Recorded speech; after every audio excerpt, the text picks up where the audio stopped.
Frozen was an international hit and spawned some beautiful, beautiful music.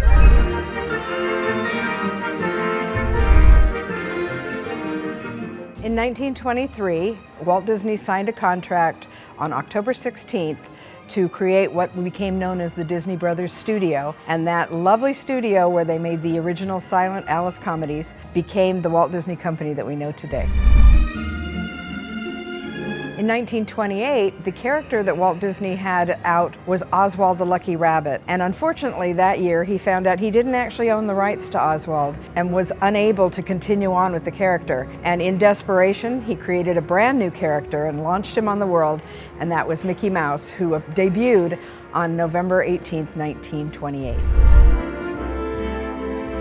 In 1937, Walt Disney did something amazing and groundbreaking by releasing the very first animated feature film. It was feature length, which nobody thought would work, and it was Snow White and the Seven Dwarfs, which went on to become one of Walt's masterpieces and launched the idea of doing animated films that were feature length, and now today we continue to do that.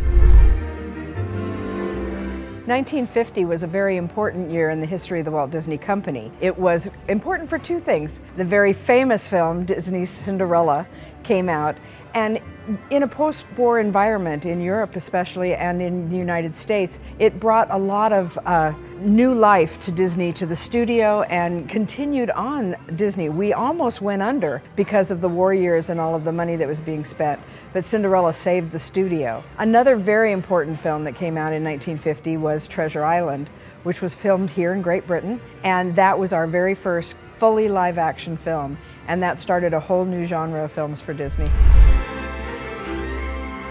1955 saw a very important opening of the very first Disney park, which was Disneyland in Anaheim, California. And here behind me you can see some wonderful things from that park, including Mr. Toad vehicle here behind me, which was from a film based on a British film called Wind in the Willows. In 1966, sadly, we lost our founder, Walt Disney, and the whole world mourned. In the Walt Disney Archives, we actually have his set of obituaries, which were compiled into 20 volumes, and they came in from all over the world. There were clippings from every country in the world and every state in the United States mourning the loss of our founder. He was very beloved.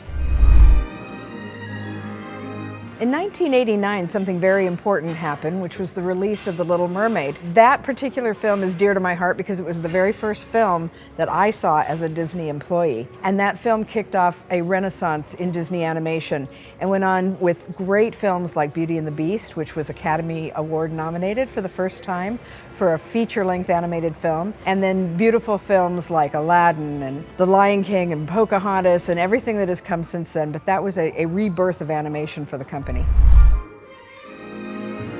In 2000, some very special things happened at the Walt Disney Company. It was the birth of a new millennium, but it was also the birth of a new technology in our animated films. It was a film called Dinosaur that was the first one that Disney had done completely CGI, computer-generated imagery. And that started us on a whole new path to new generated films and things like Pixar films, which are computer generated, but a mixture now of animation sometimes that's hand-drawn and CGI, and some that are fully CGI.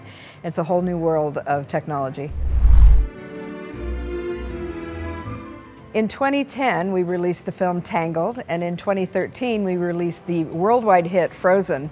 And those two films from the Walt Disney Animation Studios led us into a brand new world of great animation with CG and also just beloved films. Frozen was an international hit and spawned some beautiful, beautiful music.